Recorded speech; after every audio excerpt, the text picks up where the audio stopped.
Hello, I'm Roger, the CEO of Supernova. We are a year-old startup aiming to unlock additive manufacturing for production applications. From day one, everything that we've done has been around a single idea. High viscosity materials are the key to achieve injection molding performance. Today, I'm going to share the first part of our journey to our MVP. Viscosity matters, and in just 3 months, our materials team formulated an elastomer that was already beating traditional EPDM rubbers. That was at 1,000,000 centipoise viscosity, 500 times higher than typical 3D printing resins.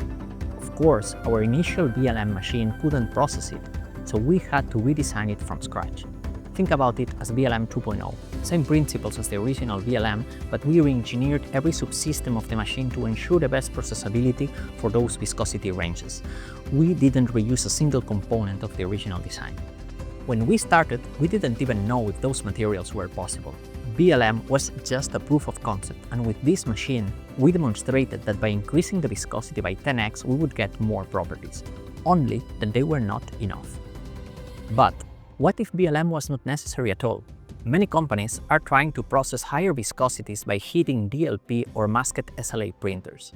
We ran similar experiments on commercial systems and realized that process stability, among other issues, were a dead end if we wanted to achieve our long-term goals.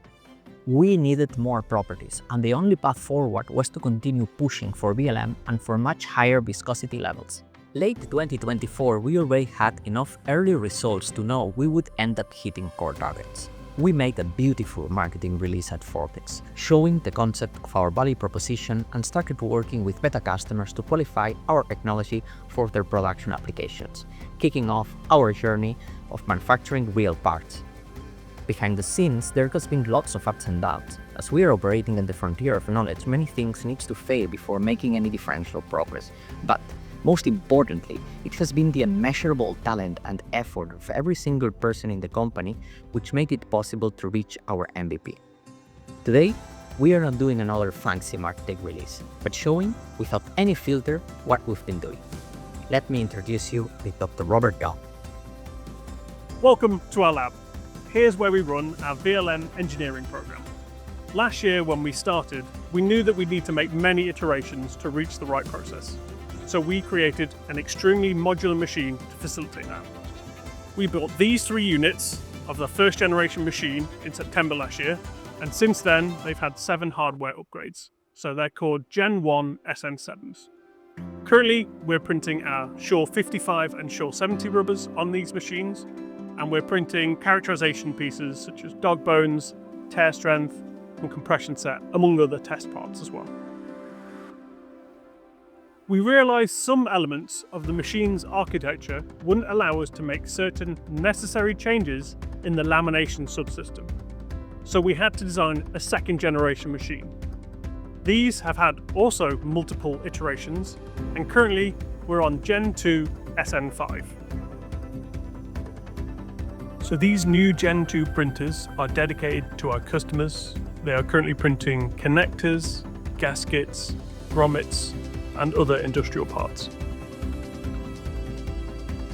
This is the more interesting machine because it includes our dual material module, which is particularly useful for elastomeric materials using a secondary rigid support material that is 20 times faster to remove compared to having the supports of the same material.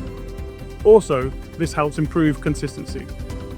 Dual material printing in a single layer is very challenging because there is uncured material left in the body of the part. So that material needs to be removed before processing the secondary material onto the same layer.